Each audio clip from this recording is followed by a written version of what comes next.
Hey, everybody. Y'all ready for lunch break news? I thought I'd give y'all 15 minutes before the 12 o'clock hour. Hey, y'all. Welcome to my lunch break news. Yo, stuff for you to take back with you to the water cooler.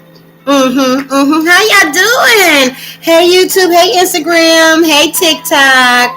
Yes, y'all. Let's get into today's news. Well, we will get into today's news as soon as everybody gets in here. Everybody get up in here. Let's talk about some of today's headlines, shall we?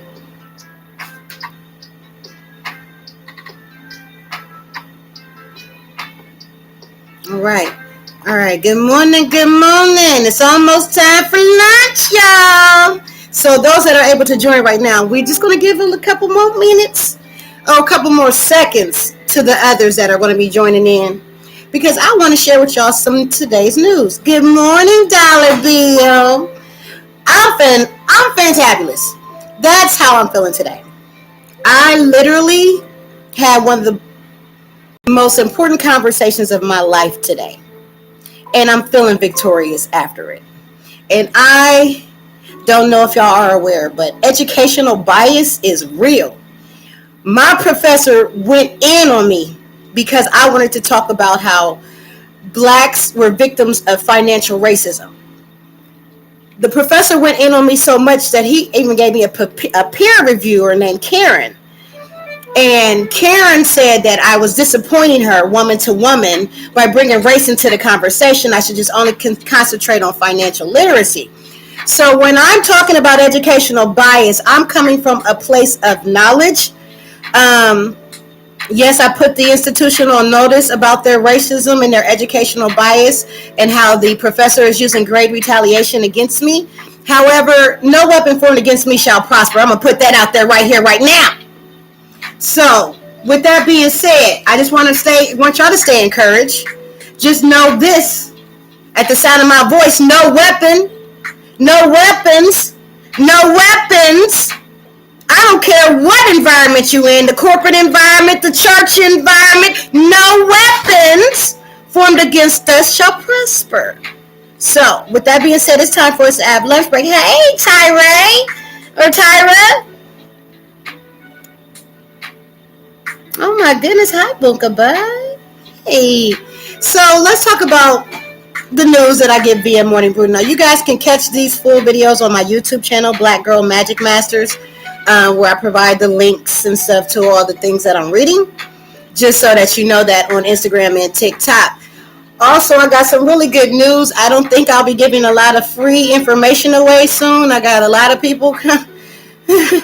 Anyway, let's move right along. So, the summer is almost over, but there's still plenty of time to even out a little bit of this horrible t-shirt tan that you probably got. Or, you know, that car tan that you get on the front of the window because you're on the driver's side and it only tans this one leg. The hell? Good. Thank you for subscribing. Yes, we about to go in on that on education. A lot of small business owners don't have the time to go to class right now. They're very busy making money. So what I'm going to do, since I took the time to go to class, I'm going to give that information over for free. Yeah, you know why? Because bet you don't nobody really take advantage of it. Listen, PGH Khalifa, you're on forewarning of your vibration level. We need you to rise your vibration, or you will be silenced. You know what I'm saying? And it's just so sad, you know. Let's not do that. But yes, knowledge is power, and like I said, we about to get into lunch break news, just in case you missed it. So the markets, they got happy tears in their eyes. Yes, there's happy tears in the eyes of the investors, and basically, it did send stocks rocketing higher yesterday after that July CPI report. They want to call it the inflation report, but y'all, it's a CPI report. And I'm going to be honest with you. There is a better indicator about inflation than CPI. It's called the PCE. Literally on my YouTube channel and on my TikTok channel, you can see me go in depth about it on one of my videos. But we don't have time for that today. So what's going on is two words you haven't heard in a long time. This is a bull market. Yes, thanks to the resurgence in major tech stocks, which was feeling the pinch of not being in the pandemic anymore. The NASDAQ entered the NASDAQ, they entered a bull market yesterday. They rebounded more than 20% from June. So this is really good. Now, as far as the economy is concerned, when inflation drops to zero, after climbing the longest, steepest hill in decades, inflation finally hit what they call a flat road. And it's about damn time, because for real, you already know. So on a monthly basis, prices in July, they did not budge. Not a lick. Not from June, according to the CPI report, right? That came out yesterday. On an annual basis, July prices on an annual basis, July prices did jump 8.5%, a rate that's near a 40-year high, but it's less than the 9%, the 9.1% spike that we had in June. You understand? The lower, it's basically lower than what economists were forecasting. And so the CPI report was it was more hopeful as far as the receding inflation. But I'm always worried about deflation. So that's another thing. It's another topic that will be coming down the line as far as education. But what kept inflation basically from raging again was the plummeting gas prices. It basically put the team on its back at one point in June. Now, the national average for a gallon of gas was about $5 in June. Y'all remember that? We went through that together. Now, after about 57 straight days of declines, it's hovering around about $4. And it's still higher than last year's price. Matter of fact, here in Ohio, it's like around $3.80. But, it's just something about that just doesn't sit right with our soul. It doesn't. But economists don't typically include gas prices into the CPI, especially when you're evaluating underlying inflation, because it's so volatile. This is why we don't really. $3 there, Dempsey. Ooh, this is a great time to do options. Come on, listen. This is a great time to do options. Y'all need to be following my followers. They are very educated. Yeah. Y'all need to come on in here and see these comments. We are giving out game for free. Okay? That's what I'm talking about. All right. So, like I said before, economists don't typically include the gas prices in these old CPI reports because it's such a volatile indicator. But, a better indicator is the core CPI, the PCE, which strips out energy and food costs. Well, no. The PCE actually includes way more indicators. Because honest and truly, the lag that we're getting in these indicators means that the numbers that these people are working with is basically fake.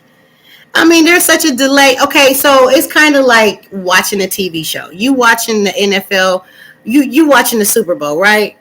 And you know how they got a 5-second delay in case the artists perform and do some, some wardrobe malfunctions or whatever, right? Well, that's called a lag. Whenever they give you a little lag, you know that you didn't really see stuff when it happened. Well, this is kind of what's going on with these indicators. We are dealing with a federal government that is using lagging indicators. It disturbs me. It disturbs me at my core because okay, so let's move forward. Good news though.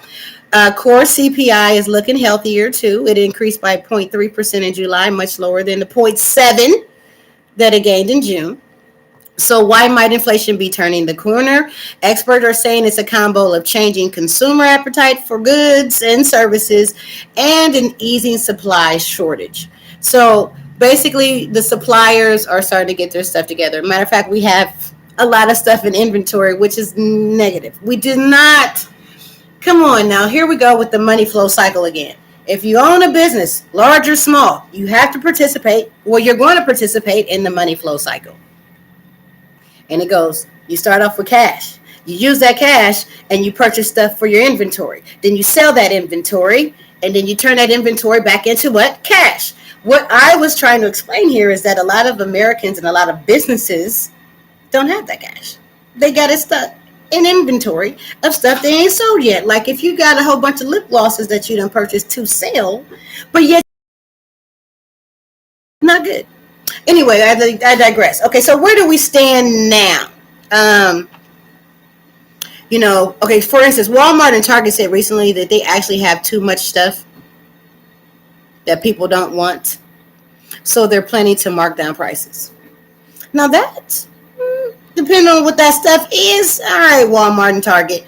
But inflation might be coming down from the peak. But as anyone has heard, pilots say, we've only begun the initial descent. It takes an excruciating long time to land the plane. So despite the easing 8.5% inflation, we really want about 2 to 3% inflation, but that's not happening. So 8.5% inflation is nobody's idea of a healthy price growth. And Americans are still seeing inflation like typical ordinary Americans that actually still pump their gas. There's a lot of people that do not pump their own gas, that are literally not even affected by these gas prices or these type of numbers. It's crazy, but really the real person, the average hourly earnings are being adjusted for inflation, which fell 3% in July from last year. So looking ahead, the Fed will continue to increase the interest rate and it's going to cool the economy. But given yesterday's inflation report, those rate hikes might be smaller than the once envisioned 75, because we've done like historically 75 basis points over the last 3 times. So we're going to see what happens with that. And who else has something to say about that? I believe Insider has something to say about that. Yeah, Insider says that the spenders are rejoicing. They're saying that the consumer price index rose 8.5% in the year through July. The Bureau of Labor Statistics basically said that. But economists that surveyed by the Bloomberg, which is my favorite, expected the measure to climb about 8.1% year over year. So the print marks a sizable cool down in the headline inflation rate, following a 9.1% gain in the year through June. In case you're just joining us for lunch break news, because it's almost 12 o'clock. So the index went unchanged between June and July alone. And July's reading means we might be past the peak of the pandemic era inflation. Plummeting gas prices powered much of the month's cool down, with the national average of being about $4.19. It's $3.87 here in Ohio. Put significant downward pressure on the index, which had been lifted earlier in the year by some skyrocketing energy prices. Now, I'm going to tell you something. Utilities is not going easy on us. This is why I don't like the CPI report, because for real, it's missing on some it don't even report on, all right, y'all need to catch my videos on TikTok and YouTube, the definitions and what these things are, because I will digress. So it says prices may have remained constant in July, but consumers are noticeably more optimistic now than they were about a month ago. And in the eyes of the consumer, falling gas prices are improving our personal finances. Okay? That's not to say that the U.S. is in the clear, is what I'm trying to say. You know what I'm saying? Because it strips out food and energy prices, which rose 5.9% in the year through July. So my thing is, I paid a lot for groceries. CPI report. Okay? I paid a lot for utilities. CPI report. And I would love for you to include that in your whole inflation situation. But It was basically a month over month gain for energy and food prices, utility and food prices over here. And I don't know. Hopefully they're saying this stuff is about to relax, but I know we really about to hit a recession this time next summer. This is what I know. This is what I know. This is what I know. All of this just is to keep us spending for Christmas season. I don't like it. I don't like it. Matter of fact, the core measure was largely lifted by rising vehicle and housing costs. The government's new vehicle index, the new vehicle index, the government's new vehicle index through it rose 0.6% through July, and basically shelter prices gained 0.5%, but it's still surpassing the pre-pandemic average. And while food prices aren't included in the core index, they also flash some warning signs. The food price gauge rose 1.1% in July, accelerating from 1% gain. And we don't want this, right? So grocery costs climbed 1.3%. Wow. Also speeding up from the prior month's pace. So what you're talking about, CPI? While futures for some food commodities like wheat and corn, remember we were talking about this on yesterday's, y'all catch yesterday's YouTube lunch break where we talked about the food crisis that's going on. Yeah, food commodities like wheat and corn have fallen since July, according to this latest CPI report. And it suggests that the food costs won't basically be turning over too quickly like the gas prices do. But I just don't. I have too many competing resources, or they're not. Stuff is not adding up. One person is saying this and another person is saying that. Now, Instagram, we're going to cut you short because I see you flickering. I don't know what is wrong with the BD Lady Magic on Instagram, but it's not working out. I don't know if y'all can even see it. We're gonna keep you together, IG. We're gonna hold off for a few more times because I don't know. So anyway, back to what I'm saying. The core gauge is largely regarded as a better tracker of underlying inflation dynamics, like the volatility of food and energy costs. You know what I'm saying? I mean, but the problem is these things are still elevated regardless of this good news, and it just I hate that messaging matters because you appear spouting the fact that yeah, inflation is flat and all this. That don't mean nothing good. We're still going to. I hate this messaging. I can't stand it. They're saying that the economy will get some help from the Federal Reserve later on, from through the rest of the year. This is what they're saying. But the broad effects on the economy could take several months to emerge. See how they say one thing and then cancel it out in the other? I am tired of this. I'm sick of seeing it. Oh my God, come on, professionals or whoever y'all want to call yourself right now. I'm feeling like people are not organized enough to really help us out with this real world. I'm feeling Barbara Sizemore every freaking second of today. Are y'all familiar with Barbara Sizemore?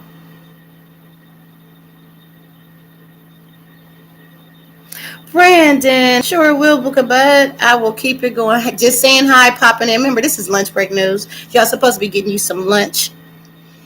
Please get you something to eat. If you need to refill the car's fuel, go get some gas. Apparently, the prices are cheap. So, let's get back into news. Some more of today's lunch break news that you can possibly take back to the water cooler. So, what else do we have here? Oh, as we tour the headlines, Disney dethrones Netflix. No, did they? Japan's government has resigned. What in the front? Let's check the email. Oh my God.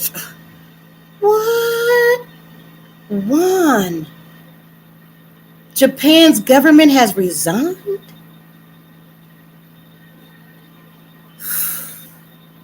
I told you I got the smartest people in my comments. I'm in flats today. I got on my long boots. I'm in flats today. flats today. Yeah, yeah, that's it. Oops. Yeah, flats today. Yeah. Because the red heels is for later on. I got a political function I need to go to. Yes, and so I can't make my feet all tired by wearing heels all day today because I have an engagement today later on at 7 o'clock. So, but yes, thanks for asking, babe. You already know I'm gonna keep it sexy. You know I'm gonna do that. You know I'm gonna do that. And if y'all ain't new to this, if y'all new here, I make boring finance sexy. Because making money is sexy. However, when I'm reading headlines like Disney has been dethroned by Netflix, I want to know more, right? First of all, let me get myself together. All right. So, Disney now has, according to Morning Brew, remember, y'all can check this all out on my YouTube channel. Ain't that right, YouTube? All right. Disney now has 22.1 million subscribers, y'all. Across its streaming platform. But we kind of knew that because Disney was always the truth, right? You already know. You know what I'm saying? Globally, this matters. This matters because these two giants have been fighting it out. And as we revisited Blockbuster, Blockbuster had an opportunity. But Blockbuster is an example of bad business decisions. They did not want to adapt. And so look at Blockbuster now. They are found in maybe in very few places. But meanwhile, Netflix, who used to send our stuff in the mail, then thought it not robbery to just stream it online. Netflix, they garnered a lot of success in the beginning stages of this whole game. But now that Disney has caught on across the globe, Disney has 221.1 million subscribers across its streaming platform, putting it ahead of Netflix, which has only 220.7 million subscribers across its streaming platform. Disney posted impressive subscriber growth last quarter. They added about 14.4 million to Disney Plus. And, these are subscribers. And it announced price hikes across its streaming products in the U.S. But if we're just talking dollars and cents here, the real star of the quarter was Disney's park segment, which posted record revenue. We outside. Come on, okay? Come on. I know we don't got a lot of time left in this lunch break news, so we're going to keep it pushing. But, go with your bad self. Disney will not be outdone, is what they're saying. So, in more of lunch break news today, Trump takes the fifth. Oh, yeah. According to Morning Brew, Donald Trump said yesterday that he refused to answer New York Attorney General Letitia James's questions in a civil investigation into his real estate business. He said, and I quote, "I once asked if you're innocent, why are you taking the Fifth Amendment? Now I know the answer to that question." This is what the former president just said. I will repeat that because I don't know. Take this to the water cooler when you go back to work after lunch break. I want you to talk about how Trump takes the fifth. Donald Trump said yesterday that he refused to answer New York Attorney General Letitia James's questions in a civil investigation into his real estate business. by pleading the fifth. He said himself, I once asked, if you're innocent, why are you taking the fifth? Now I know the answer to that question. Really? Really? Really? I am pretty sure that the conservatives probably had a sign or two saying those very things. Something like that or whatever. I'm pretty sure of it. And here we go. And here we go. And then it goes. So here we go. Trump's decision to keep mums the word was likely due to a parallel criminal probe in Manhattan. He has a whole separate case in Manhattan. Oh my God. They said Trump's decision to keep his mouth closed is likely due to a parallel criminal probe in Manhattan, but the New York cases are separate from the ones that are prompted by the recent FBI search of Trump's Mar-a-Lago home. So this man is in a lot of, he got some work to do. But, it's not stopping them from campaigning for him. So, there's that. All right, let's move further along in Morning Brews News. Let's see. Now, Crimea attacks open new front in Ukraine war. Ukraine claims 9 Russian warplanes were destroyed on an airbase in Crimea as part of an ambitious attack carried out by the Ukrainian Special Forces. An anonymous official told the Washington Post yesterday, after the attack, Ukrainian President Volodymyr Zelensky said the war must end with the liberation of the peninsula, which Russia annexed in 2014. Russia, meanwhile, denied, of course, that any aircraft had been damaged and blamed the explosions on a violation of fire safety requirements. The spin. We got to learn how to spin better. We have to learn how to spin like the Republicans. We have to learn how to spin like the Russians. Why don't we spin like them? Oh, my word. My word. So, in tech news, for your lunch break news, let's talk about how Facebook found itself at the center of an abortion case. You want to talk about it? You want to talk about it because according to Morning Brews News, in an unwanted rebrand, Meta is now the face of tech's role in abortion cases. Police used private Facebook messages to bring charges against Nebraska woman and her teenage daughter, claiming that they conspired to abort the fetus being carried by the daughter around the 28th week mark. Here's some background. Right, we see where that got us, Smeewo. We see that. Thank you, Charles Gibson, and we're going to ask you to rise your vibration levels or you will be silenced. All right? Mm-hmm. Now that we have that out the way. So, some background on this case. Police alleged that Celeste Burgess told them in April she had a miscarriage and buried the body. A detective claimed that Burgess scrolled through Facebook Messenger during questioning to find the date of the miscarriage, leading police to deliver a search warrant to Meta on June 7th.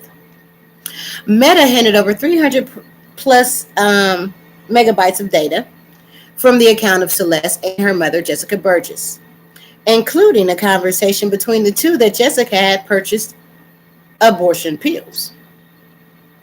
Both mother and daughter pleaded not guilty on a previous felony charge related to the disposal of the fetus or the fetal remains and 2 misdemeanors. But with new evidence, Jessica was charged with 1, inducing an illegal abortion. Nebraska has banned abortions after 20 weeks since 2010, just so y'all know.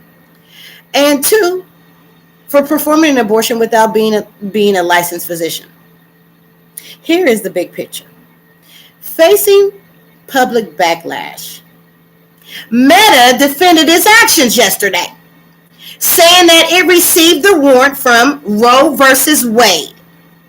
Well, it said it received the warrant before Roe versus Wade, and it was overturned before it was overturned, and that it did not mention abortion.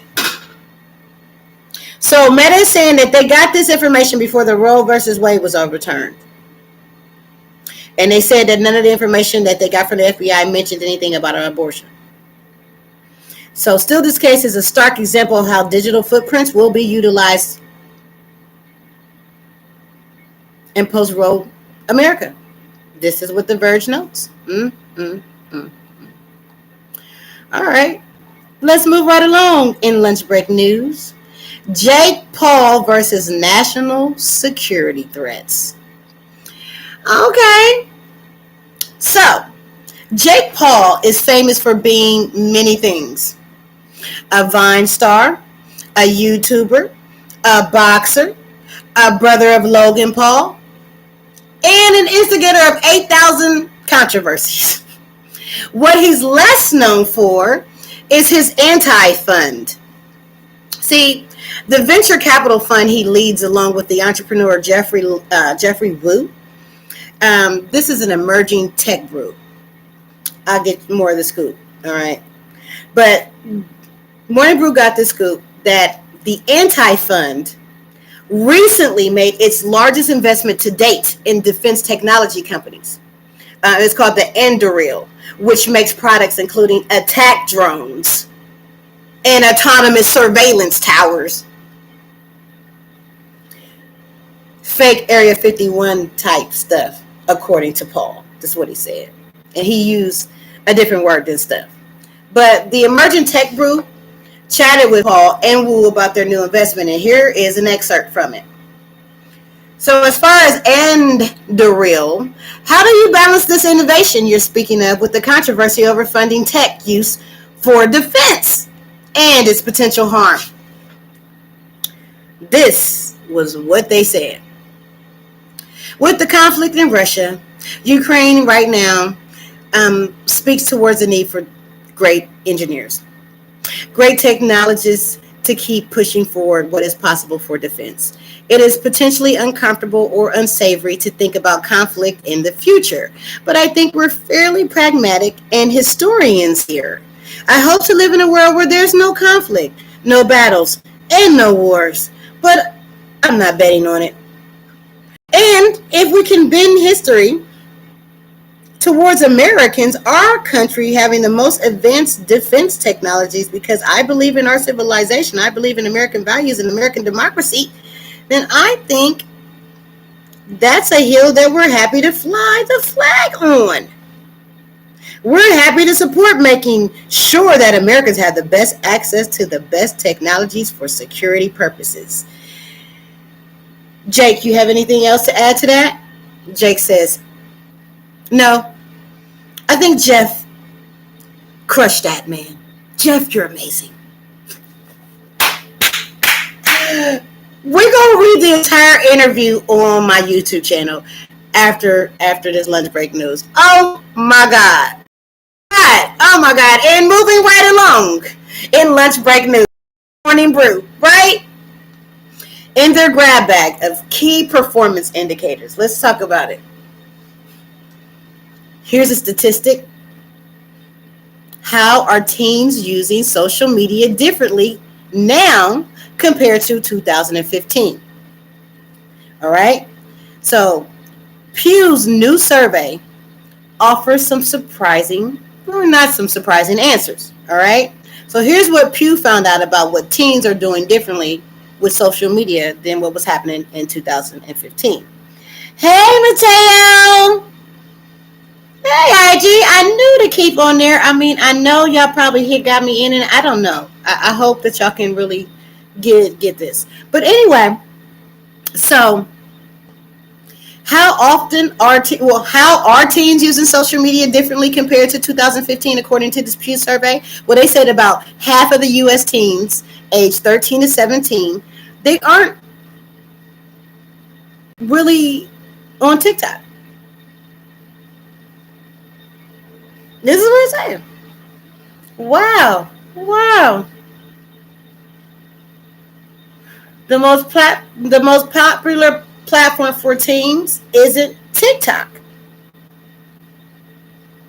but YouTube, which 95% of teens use. Did y'all know that? Did y'all know that? In 2015, the number one platform was Facebook.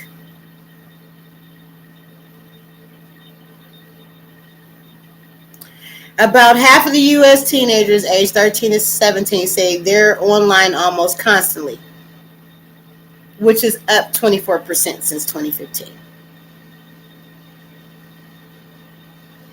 So, here's a quote from the next news lunch break news report, right?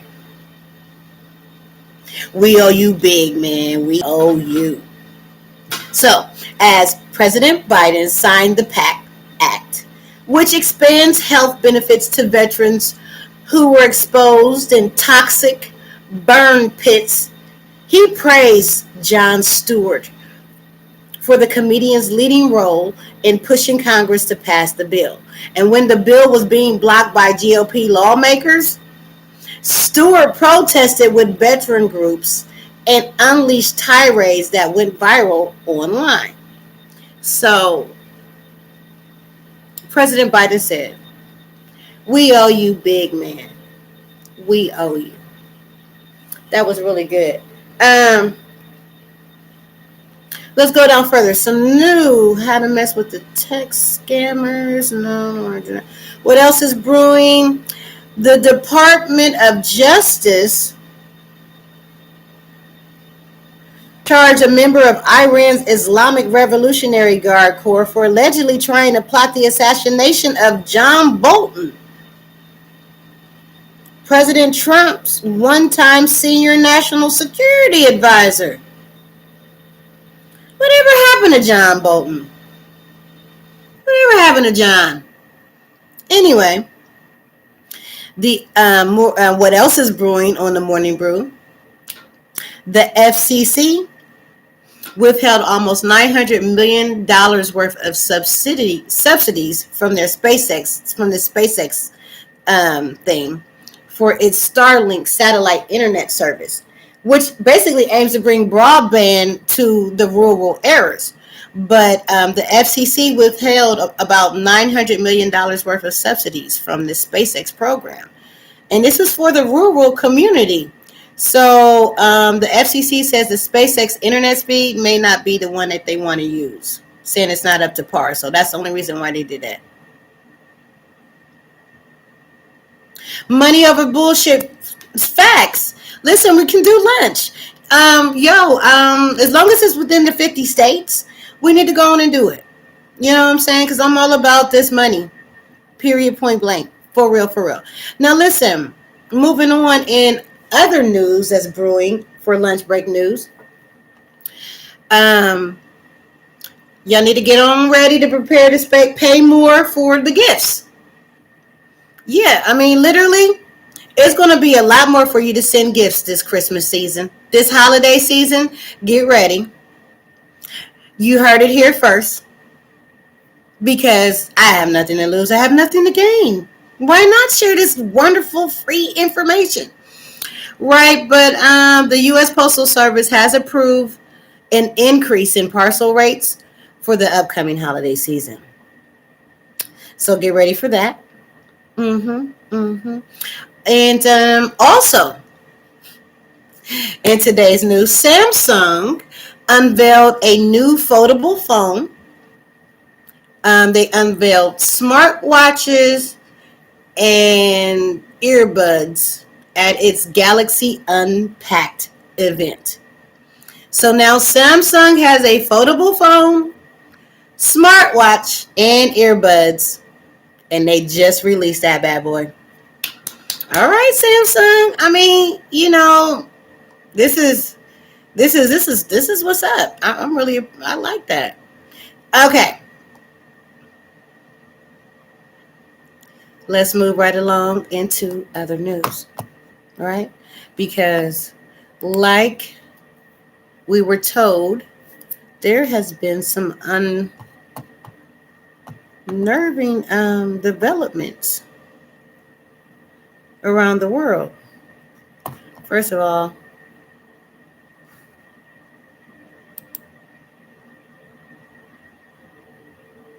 mm, Goldman Sachs says this stock, ooh, yeah, I'll keep that to myself. Uh-huh, uh-huh. Small cap stocks could be setting up to be the biggest winners. So you guys know we're the small cap stocks, right? Let's talk about that on this lunch break news. Um, the Russell 2000, it keeps up with about 2,000 small businesses, right? Now, these are businesses that actually do financial statements. Okay, these are small businesses that actually have like business proposals, business plans, exit strategies. You know what I'm saying? They actually have cash balance analysis and balance sheets. There is actually small businesses that do that. My business is one of them. But a lot of small businesses think that all you got to do is concentrate on sales, which that is the furthest thing from the truth. So what happens is people are starting to invest in smart small businesses. So I just think that if you want people to invest in you and you are an LLC, which is the beginning stages of a stock company, stocks, the only thing different from stocks is that you evaluate that stuff 4 times a year. We call them quarters. So what we're going to do, small business owner who is so busy, I'm going to make sure that you understand what you might be unclear of. When they say inflation, that translates to me, we need to mark up our prices. But a lot of business owners don't know how to mark up their prices, which that's where I come in. Um, One of the things I used to teach, if it costs you $4, but you want a 26% gross profit margin,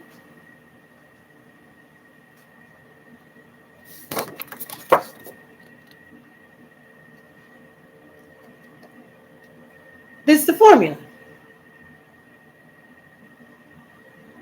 See that?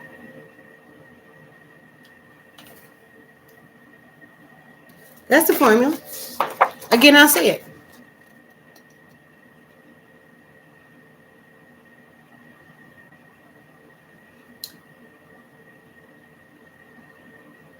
If you're currently charging somebody $4 for something, but you need to mark it up 26%,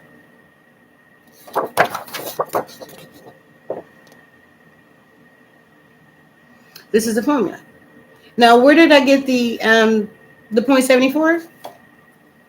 That's what the whole class is going to be for. This is what I'm going to be teaching y'all for free on TikToks on Thursdays. Just in case people want to know it. You know what I'm saying?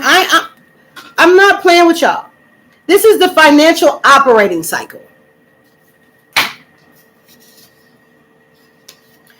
My goal is to share the process of profit mastery. Exactly. 313. I make boring finance sexy. Exactly. Because I need you to freaking pay attention, 313. This is why it's boring, because they don't want you to make money. So I'm going to show you something, boo. So the more that you're paying attention to the boring stuff, the more sexier I get. All right?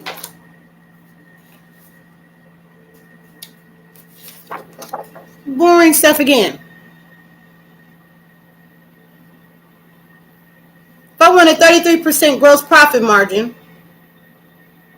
type of stuff, I have to figure it out. Like say if I have a 50 cent, if I sell my pens for 50 cents and I divide it by $1.50, that means that difference between that 50 cent and that $1.50 is 33.5%. I mean 33%. 33 and a third actually. And that's how we start to figure out, okay, wait a minute, how do we mark up our prices? Because as a business owner, you know what I'm saying, you can't just keep on sitting there taking on these inflationary costs. Food, utilities, gas is going up for us regular people.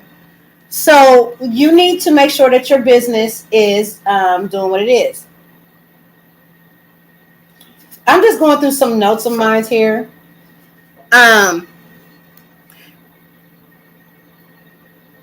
Most people, when they start business, the trend is sales are going up in the first 3 years. But then the trend in business is that after that 3 years, we're done. We're done. See, the cost of those sales, the direct cost, goes up by year 2, 3. So a lot of people can't even keep their business going because the cost of those sales has went up.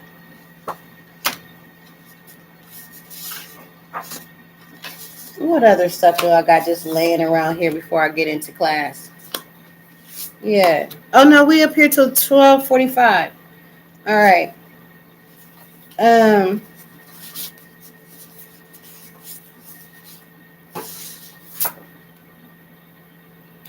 The number one things, I have 3 things that business owners need to do when they get money from their sales.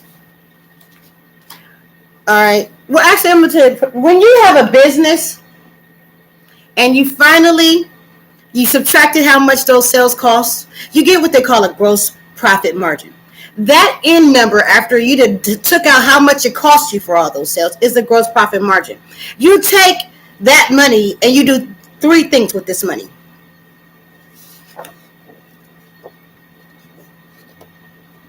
You reinvest it into the business. Some of y'all have dividends that you can take home. But you mainly use it to repay your debt, business owner.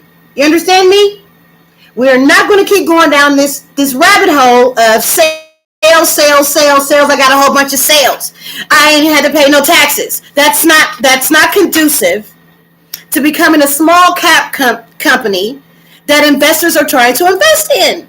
LLC, because that's what your LLC, it is a baby stock company. And I'm going to show y'all how to make your baby stock companies big stock companies. Because honestly, if you believe in your business, that's all you need. You actually have the passion and you believe in your business. Now, you might be around the wrong people, so you might have to get investors that are not normally the people you get investments from. Yeah, back to Barbara Sizemore. This system, this governmental system, which really is just terrible. You know what I'm saying? They really use the system to hold the people down. But when I revisit Barbara Sizemore's conversation, it went something like this. This is what Barbara Sizemore said, and it's still true to this day. Isn't it strange? She says this. She says, we need to teach the children how to be capitalists. However, when we teach our children how to be capitalists, they're ostracized in class and called socialists and shit. Right? Now, isn't it strange that in a capitalist country, we can't teach our children to be capitalists? You're either a capitalist in this country or you're a victim. There's no in-betweens. Capitalism, that's right. Ooh, Almost Perfect Farms is see, and that's why we need to follow Almost Perfect Farms. Literally creating the food that we need to eat. Probably got all kinds of good stuff. We're following Almost Perfect. I'm doing it right now myself. Let's follow Almost Perfect. Done. Okay, well, you seen that. Now I requested to follow a private account, Almost Perfect Farms, but you're right, you do reinvest it. But so check it out. Capitalism, according to Barbara Sizemore in our experiences, it demands competition. Capitalism demands being selfish. Capitalism demands mean spiritedness. It demands this. But what we teach our kids in school, be cooperative. Don't fight. Don't cheat. But everybody in the capitalistic world lives under a different model. Matter of fact, the capitalistic world say win if you can, lose if you must, but always cheat. So now we got like two competing things going on here. So the real world, we're not basically preparing our children for it. The real world that our children live in is not the ideal one that we thought. It's not the one that we're praying for, and we got to wake up. And one of the things that I'm dealing with as far as educational bias, when they came at me when I leveled these accusations against my former professor, one of the things that all the white people continue to say is, oh, well, my people came in here through Ellis Island. My people went through this too. My people went through this, that. But I'm so sorry. I respectfully, it won't ever be like what my people went through. My people was used to create the stock market. So miss me with that. So what happens is I'm listening to Barbara Sizemore, and like she says, the real world our children live in is not the ideal one that we want them to live in. Matter of fact, it's not the one we even prayed for. Barbara goes on to say the reason why we see so many things going crazy and people acting crazy and everything like that is because we have not, and I repeat, we have not prepared our kids for the real world. We're not even really prepared for the real world. They sent us, and we're sending our kids to basically go through 12 years of school learning dumb stuff that ain't even helping us with the gross domestic product. Barbara goes on to say, and I quote, she says, we need to teach the children how to be capitalists. She says that a lot of it is on us because we are not there as parents. I have two teenagers myself right now. Now, you know what I'm saying, as they preparing for school, I'm going to make sure that I'm there, especially when they get home from school and before they go, I'm going to be there. But for the large part, most of us parents and grandparents that have the responsibility of raising these children, we're not there. Matter of fact, we fade away from them around somewhere in 9th grade. And Barbara Sizemore, she pointed this out years ago. And then she goes and says, we basically abandon them to the mean streets. And then we send them out ill-prepared. She says, and I agree, that I'm going to continually make this a part of my dissertation. Capitalism is not compatible with equality. Capitalism is not compatible with equity. Capitalism is not even compatible with Christianity.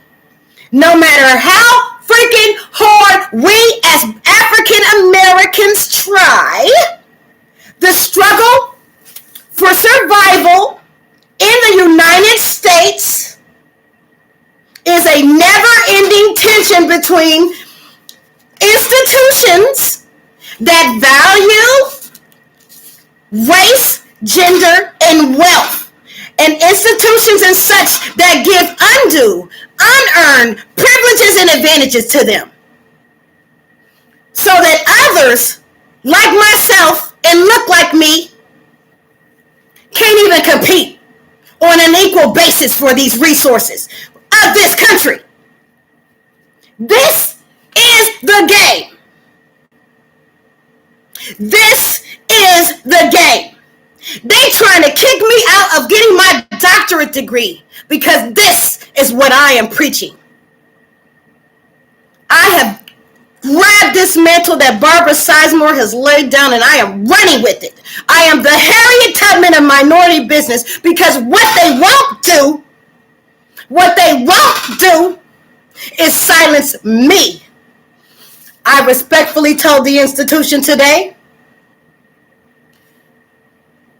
I will not go back on my dissertation. And what you are hearing today is part of it. And like I said, Barbara Sizemore was on it. She said, ladies and gentlemen, politics is the management of conflict which occurs where groups war over resources.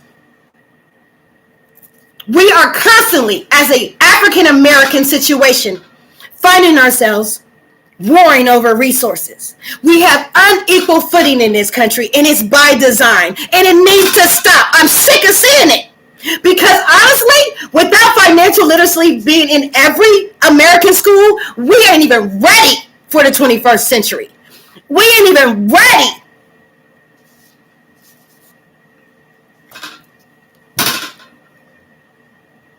I'm going to say it like this. I got 4 minutes left in this lunch break. I need y'all to stop faking. Y'all faking the funk.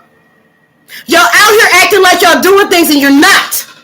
You're sitting back watching this TikTok and this YouTube channel or this Instagram or this Facebook from a distance, and you know I'm talking to you. They coming after our babies, and they coming after you. And because you're so complacent and don't see what's really going on here, I'm going to go ahead and just take it upon myself to be the change I need to see in this world. I'm giving free adult continuing education classes. Y'all don't even know basic math, most of y'all. It's boring. You rather see some old jigulations and people looking good. Well, that's got to stop. Because honestly, we are at a change in the global economy that we require you to be a part of it. I ran into a client that don't even want to use their social security number. And let me tell you what the ramifications of not using a social security number. This guy had the audacity to tell me that he didn't want to be considered a corporation. Well, I do.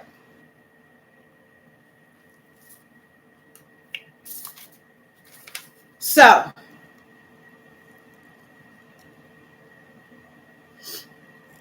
we can't abandon our babies anymore.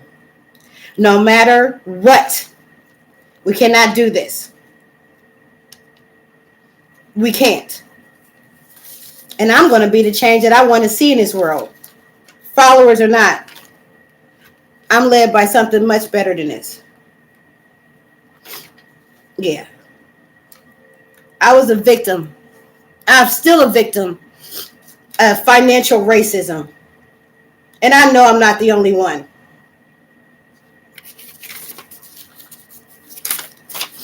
So I hope you enjoyed this lunch break, which was not class. We will be getting into class on Thursday, next Thursday. Thank you, Papa Lock. And we will get into things that are actually help business owners guide themselves in a better direction so that they can actually turn a profit, actually survive beyond the 7-year mark that 85% of new business owners die at. I have the financial tools and assets necessary to teach you that. And I don't think I need to charge for it like others. So follow me on my YouTube channel. Definitely follow me. Go to my website. I actually have young people that I'm training to do everything that I am that I'm doing. So they're handling the websites. They're handling all of the things. I'm training the youth. Yeah. I am definitely training the youth. I'm making sure that they everything that I wasn't taught that they know. So if you do know some young people that are 20-somethings and that they could really benefit for some real financial literacy and education, because time is money. Honestly, you 40-something-year-olds kind of waited too long. I need the 20-somethings. I need to get them ready because we're getting older, and we need people to take care of us that we trust. So send them my way. Be looking for my videos. I always put my barcode in there. So scan my barcode for my website because I'm not doing all that extra stuff no more. And I'm gonna see y'all on the next lunch break. I've been having lunch break for the last week. I did not plan on this, not at all. You know what I'm saying? Friday night education tomorrow. That's about the only thing that I plan for. But next Thursday we're gonna do our finance classes that are free. That I actually, I'm getting my doctorate, despite what the white men don't want me to have. So I'm gonna go ahead and relay all of this information right on over to y'all. Even though it cost me an arm and a leg, it shouldn't cost my people. It's already cost us too much. All right, y'all. Love, peace, and hair grease. All right, y'all. Love, peace, and hair grease.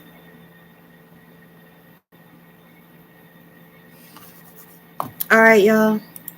Love, peace, and hair grease.